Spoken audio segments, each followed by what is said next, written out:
semuanya. Halo Kak. Selamat datang di podcast kelompok kami. Pada episode kali ini kita akan membahas tentang materi geografi regional dunia dengan tema besarnya tentang konsep dan pendekatan geografi regional dalam memahami wilayah Asia. Nah, kalau mendengar kata geografi nih Kak, kita pasti sering membayangkan yang namanya kita harus menghafal nama-nama negara, membuat peta, terus nama-nama gunung yang ada di Indonesia seperti itu. Padahal sebenarnya geografi itu jauh lebih luas pembahasannya dan sangat dekat dengan kehidupan kita sehari-hari. Nah, geografi itu membantu kita untuk memahami kenapa suatu wilayah bisa berkembang, kenapa ada negara maju dan negara berkembang seperti itu. Nah, kenapa ada daerah rawan bencana seperti negara kita di Indonesia. Kenapa budaya di setiap wilayah itu berbeda-beda. Nah, contohnya kenapa Jepang sangat maju dalam teknologi. Terus ada lagi kenapa di Timur Tengah kaya dengan minyak bumi. Nah, contoh-contoh seperti ini, pembahasan seperti ini bisa kita bahas dalam geografi regional dunia ini. Nah, semua ini akan kita bahas hari ini tentunya dengan santai dan mudah dipahami bahasanya. Dan tentunya pada podcast hari ini saya tidak sendirian, saya ditemani oleh kakak-kakak cantik yang ada di samping ini dengan jilbabnya yang sangat mirip-mirip, mungkin sudah janjian dari sebelumnya. Boleh perkenalan kakak dari ujung sana? Halo, perkenalkan nama saya Nazwa Amelia Putri dan teman saya. Halo, perkenalkan nama saya Novalila. Halo, nama saya Siti Hajar Sari. Dan saya sebagai hostnya di sini, Inta Yosef Internet. Halo. Oke, kita masuk di pembahasan kita yang pertama nih Kak. Kita mulai dulu dari pertanyaan yang paling dasar. Nah, apa sih sebenarnya yang dimaksud dengan geografi regional dunia ini? Boleh kakak kita menjawab? Oke, baik. Dari yang kakak tanya tadi, geografi regional dunia itu ya. Iya. Nah, itu geografi itu lebih mempelajari suatu wilayah secara menyeluruh. Nah, itu tadi yang dimana geografi regional dunia ini bukan hanya hanya dipelajari kondisi alamnya saja, tetapi ada juga manusia, sosial, ekonomi, budaya, dan antar wilayahnya. Dan juga yang dimana lebih secara sederhananya itu geografi regional ini lebih pemahamannya itu lebih ke suatu wilayah tersebut.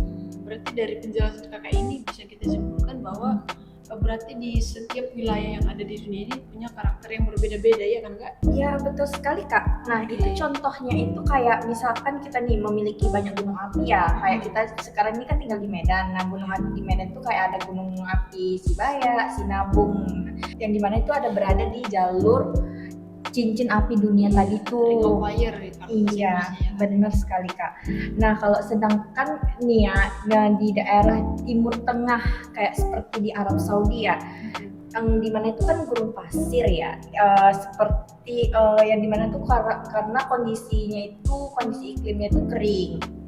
Nah, kalau misalkan di Jepang itu kayak teknologi dan kedisiplinnya. Sementara kalau di India itu dia lebih ke dikenal dengan jumlah penduduk yang sangat besar, beragam dan berbudaya juga. Berarti kalau di ini dibandingkan dengan negara kita, negara Indonesia, jumlah penduduk di negara India lebih tinggi ya Kak? Iya, benar sekali Kak. Menarik sekali ya pembahasan kakak ini. Berarti kondisi alam yang ada di negara tersebut dapat mempengaruhi kehidupan masyarakat sehari-hari. Iya, bahkan nih ya pekerjaan kondisi geografis kita nih kayak misalkan di daerah masyarakat pesisir ya, kayak yang dimana itu masyarakat pesisir tuh banyak nelayan kan, yang dimana nelayan tuh mencari ikan dan ikan itu bisa diperjualbelikan ke pasar. Kalau misalkan di daerah dataran tinggi nih, kayak di daerah Brastagi ya, kayak di sana tuh lebih banyak orang bertani atau berkebun teh, stroberi atau dan lain-lain ya, kalau misalkan di dataran tinggi nih. Nah, kalau misalkan di masyarakat perkotaan itu kayak kita nih perkotaan lebih banyak bekerja di bidang industri atau jasa kan. Iya, menarik. Kalau dipikir-pikir benar juga nih kata kakaknya tadi. bahwa lingkungan tempat tinggal kita sangat menentukan cara hidup kita sehari-hari. Iya, ya betul, makanya itu geografi regional dunia ini karena lebih kita membantu memahami hubungan antara manusia dan lingkungannya itu tadi Kak, tentang geografi regionalnya. Oke Kak, terima kasih penjelasannya. Nah, selanjutnya kita masuk ke pembahasan yang namanya regionalisasi. Mungkin teman-teman ada yang belum pernah dengar istilah regionalisasi. Nah, apa sih sebenarnya regionalisasi itu? Boleh dijelaskan sama kakak kita yang ada di tengah? Baik, terima kasih kepada kakak host yang telah memberi saya waktu untuk menjelaskan. Nah, baik, di sini saya akan menjelaskan apa sih regionalisasi itu. Nah, jadi regionalisasi adalah sebuah proses pembagian suatu wilayah di beberapa bagian berdasarkan karakteristik tertentunya. Nah, begitu kira-kira. Kenapa sih Kak harus dibagi-bagi? Kenapa? Apa urgensinya? Kenapa harus dibagi-bagi wilayahnya? Nah, jadi karena dunia ini kan sangat luas nih dan kompleks. Nah, jadi kalau semua wilayah kita pelajari sekaligus tanpa ada pembagian, nah jadi kita akan sulit nih untuk memahaminya. Nah, makanya wilayah itu dibagi berdasarkan kesamaannya. Nah, contohnya itu seperti iklim, budaya, ekonomi, kondisi alam dan letak geografisnya. Iya, terus ada contohnya pembagian wilayah Asia ya Kak? Ya betul sekali Kak. Nah, Asia ini kan dibagi di beberapa kawasan nih. Contohnya itu kawasan di Asia Tenggara, Asia Timur, Asia Selatan, Asia Barat, Asia Tengah yang dibilang Kakak tadi, dan Asia Utara. Terus pertanyaan saya nih Kak yang selanjutnya. Nah, Apa yang membedakan masing-masing wilayah itu? Apa yang menjadi karakteristik yang membedakannya? Oke, nah kalau untuk yang membedakannya itu banyak. Nah, yang pertama itu kita lihat di Asia Tenggara. Nah, misalkan kan orangnya itu memiliki iklim tropis nih, dan banyak juga negara kepulauan dan budaya maritimnya itu yang sangat kuat. Nah, untuk yang kedua itu di Asia Timur, mereka seperti Jepang, Korea Selatan, dan Cina, mereka dikenal dengan yang namanya itu teknologi dan industri. Nah, kalau di Asia Barat, nah mereka itu dikenal dengan penghasilan minyak bumi yang sangat besar, terbesar di dunia lah dibilang ya Kak. Nah, kalau sedangkan di Asia Selatan ini seperti India, Bangladesh, nah orangnya ini memiliki jumlah penduduk yang sangat padat. Iya betul. Nah, berarti dapat saya simpulkan nih Kak, berarti regionalisasi itu membantu kita untuk memahami karakter tiap wilayah. Ya betul. Ya juga. Nah, selain itu regionalisasi juga sangat penting nih untuk kerjasama untuk internasional. Dimana contohnya itu seperti di ASEAN, di Asia Tenggara. Nah, karena kan negara-negara di kawasan itu memiliki kedekatan wilayah yang terdekat dan penting, dan mereka hampir kerjanya itu hampir sama. Nah, jadi mereka itu bisa bekerja sama seperti di bidang ekonomi, pendidikan, dan keamanan gitu. Nah, selanjutnya nih Kak, kalau dilihat dari sekarang, dari zaman kita Gen Z saat ini, kalau melihat pengaruh regionalisasi ini masih terasa nggak Kak di zaman kita sekarang? Oke. Nah, kalau menurut saya nih Kak, kalau masih zaman sekarang ini masih terasa. Di mana dapat kita lihat. Nah, sekarang dunia ini kan semakin global, ya kan? Tapi identitas kawasannya itu tetap menjadi tetap penting gitu. Nah, misalnya dapat kita lihat itu di budaya Asia yang sekarang sangat menduan nih. Nah, Korea Selatan dengan K-pop dan dramanya. Nah, sedangkan Jepang dengan anime dan teknologinya, dan kalau Cina dengan perkembangan ekonominya. Nah, dapat kita lihat semua itu menunjukkan kekuatan regional yang ada di Asia. Jadi udah jelas ya tadi pembahasan tentang regionalisasi yang dibawakan oleh kakak kita Nurfalila. Nah, sekarang kita masuk ke pembahasan utama, yaitu tentang karakteristik wilayah Asia. Nah, menurut kalian apa yang membuat Asia begitu unik dibanding dengan benua lain? Kenapa harus Asia gitu? Nah, Asia itu sangat unik karena merupakan benua terbesar di dunia. Iya. Ya, jumlahnya itu juga paling banyak daripada negara-negara lain gitu di Asia lain. Lebih dari setengah penduduk itu tinggal di Asia. Iya. Nah, Banyak sekali ya, berarti jumlah penduduk paling banyak itu ada di wilayah Iya, Asia. iya benar Kak. Nah, selain itu juga Asia mempunyai kondisi alam yang sangat beragam. Seperti ada pegunungan tertinggi di Himalaya, ada gurun luas seperti gurun Gobi dan gurun Arab. Ada juga hutan hujan tropis seperti Indonesia dan Malaysia, bahkan ada wilayah dingin bersalju seperti Siberia dari Rusia. Berarti di wilayah Asia ini iklimnya sangat beragam juga ya Kak? Iya betul Kak. Ada iklim tropis, subtropis, gurun kontinental dan juga bahkan iklim kutub. Berarti di wilayah Asia ini kita dapat melihat berbagai iklim. Iya benar. Nah, kalau dari sisi budayanya nih Kak, kita lihat dari sisi budaya di Asia ini bagaimana sih Kak menurut Kakak? Asia itu termasuk wilayah dengan budaya yang sangat beragam.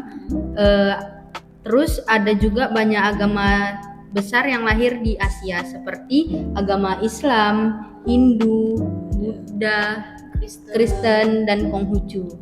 Berarti kita udah termasuk nih ya kan? Iya. Beda ya. Ya kita juga Dan saat termasuk. ini pun kita juga ada Iya. Islam Iya. dan Kristen. Iya. Iya benar.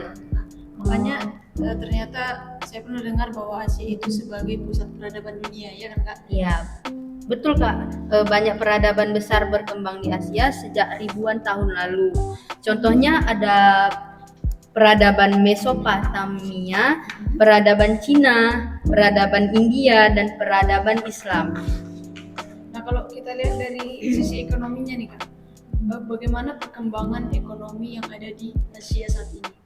Nah, Asia sekarang menjadi pusat pertumbuhan ekonomi dunia. Seperti kita lihat sekarang, Cina itu kan pemegang kekuatan ekonomi besar di Asia gitu kan.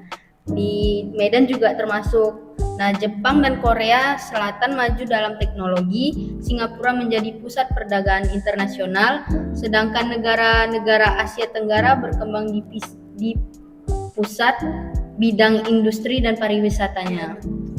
Nah, sekarang kita masuk ke segmen yang keempat nih, teman-teman. Kita masuk untuk membahas hubungan geografi dengan isu dunia modern. Nah, kalau menurut kakak-kakak di sini nih, apakah geografi masih penting di era digital seperti sekarang? Di era kita Gen Z ini, apakah pembahasan geografi itu penting? Oke, izinkan saya Kak Host akan menjawab pertanyaan dari kakak nih. Itu sangat penting loh, karena kayak mana ya, bahkan banyak nih masalah di dunia yang berkaitan dengan geografi. Boleh disebutkan nggak Kak contohnya? Boleh, contohnya itu yang pertama itu pada di perubahan iklim ya, yang dimana tuh di negara Asia ini lebih mengalami cuaca ekstrim. Kayak kita nih di Indonesia sering terjadinya hujan terus diakibatkan banjir atau longsor. Seperti peristiwa-peristiwa yang terjadi tahun lalu ya kan Kak? Iya. Hujan deras akibatnya Akibat longsor di daerah Sumatera, ada di Aceh. iya, kayak baru tahun ini Lalu. tahun lalu atau bulan ini lah yang terjadi di Aceh, ya. Dan juga di India nih terus dia lebih mengalami gelombang panas. Kalau di Jepang dia sering mengalami badai dan gempa. Dan juga sedangkan ada juga di beberapa negara yang mengalami krisis air. Berarti seperti kita dong Kak. Iya. Yang di Medan ini kadang dingin, kadang panas gitu ya. Ya benar sekali Kak. iya. Itulah tadi contoh masalah yang berkaitan di negara Asia. Berarti kondisi geografis itu sangat mempengaruhi kehidupan kita sehari-hari. Iya. Termasuk kehidupan kita mahasiswa ini. Iya. Iya, benar sekali. Kadang kalau hujan lebat, ya terhalang untuk di Iya. kampus Iya. karena banjir. Iya. Benar. Silakan Kakak, ada lagi yang mau ditambah? Ya, kalau untuk kondisi geografisnya itu kan selain itu ada masalah urbanisasinya. Di mana Apa yang nih Kak urbanisasi? di mana ya yang sekarang banyak penduduk mulai dari desa pindah ke kota gitu kan. Nah, akibatnya itu Akibatnya seperti kota di Jakarta, Tokyo, Mumbai, dan Bangkok. Ini karena mengalami beberapa hal. Nah, yang pertama itu kemacetan. Nah, di kota kita sendiri kan juga ada kemacetan nih, ya kan? Nah, ya. Nah, yang kedua itu polusi. Di sini juga udah termasuk sih polusi, ya kan? Nah, untuk yang ketiga itu kepadatan penduduknya. Nah, kalau untuk yang terakhir itu masalah lingkungannya juga. Itu juga termasuk. Iya, saya juga sering lihat nih Kak di berita di televisi bahwa di wilayah Aceh ini merupakan wilayah dengan polusi yang cukup tinggi. Iya, Termasuk betul. negara kita nih Kak. Iya, betul. Punya tingkat polusi yang sangat tinggi karena banyaknya kendaraan seperti itu. Iya, seperti yang di Medan kita lihat. Iya. Sering terjadi. Ya, sering terjadi. Betul Kak. Contohnya itu di Delhi di India pernah menjadi salah satu kota dengan polusi terburuk di dunia. Ini menunjukkan bahwa pembangunan yang terlalu cepat juga menimbulkan masalah lingkungannya. Kalau dari sisi politik dunia gimana nih Kak? Nah, kalau dilihat dari sisi politik, geografi juga mempengaruhi politik internasional. Contohnya konflik Laut Cina Selatan. Wilayah itu diperebutkan karena sangat strategis untuk perdagangan dunia dan memiliki sumber daya alam terbesar. Jadi, letak geografis bisa menentukan kekuatan ekonomi dan politik suatu negaranya. Berarti pembahasan tentang geografi regional ini bukan cuma teori aja ya Kak ya? Ya, Ini relate dengan kehidupan kita sehari-hari. betul. Di mana geografi regional ini kan digunakan yang pertama itu pembangunan kota nih. Nah, yang kedua itu mitigasi bencana. Nah, transportasi, pertanian, nah sampai pengelolaan lingkungan. Juga ada nih contohnya di Jepang nih ya, membangun teknologi tahan gempa karena wilayahnya itu di sana rawan gempa bumi. Makanya dibuatlah teknologi rawan gempa tadi itu di Mungkin Jepang. seperti membangun rumah dengan tahan gempa, pondasinya lebih kuat gitu ya Kak ya? Iya. Nah, contoh yang kedua juga ada dari aku nih Kak. Iya. Nah, contohnya itu seperti Indonesia yang menggunakan peta geografi. Nah, untuk menentukan daerah rawan banjir dan gunung apinya. Oke. Nah, jadi geografi itu benar-benar membantu kehidupan kita sehari-hari ya Kak ya? Ya, betul Kak. Oke, jadi nah dari pembahasan hari ini teman-teman bahwa kita dapat memahami kalau geografi regional dunia itu sangat penting untuk memahami karakter suatu wilayah. Nah, contohnya wilayah Asia yang menjadi wilayah yang sangat kompleks karena memiliki keberagaman alam, keberagaman budaya, ekonomi dan juga teknologi. Iya. Nah, makanya itu geografi ini lebih membantu kita hubungan manusia dengan lingkungannya. Nah, dan geografi juga membantu kita untuk memahami perbedaan karakteristik antara wilayahnya. Selain itu, geografi sangat berkaitan dengan isu modern seperti perubahan iklim dan urbanisasi. Iya, betul. Jadi geografi bukan sekedar hafalan peta aja ya kan, Ya, bukan betul. bukan hanya disuruh menghafal nama-nama negara seperti itu. Oke teman-teman, mungkin ini aja sih Kak, pembahasan kita hari ini. Terima kasih untuk kakak-kakak yang sudah Terima kasih juga, Kak. memberikan penjelasan dan edukasi untuk teman-teman yang ada di luar sana yang belum mengerti tentang apa sih itu wilayah Asia, apa sih itu geografi regional dunia, seperti itu. Oke teman-teman, terima kasih sudah mendengarkan podcast dari kelompok kami. Semoga pembahasan ini bermanfaat untuk teman-teman semua di sana dan dapat menambah wawasan kita semua. Sampai jumpa di podcast berikutnya. Assalamualaikum warahmatullahi wabarakatuh. See you next time.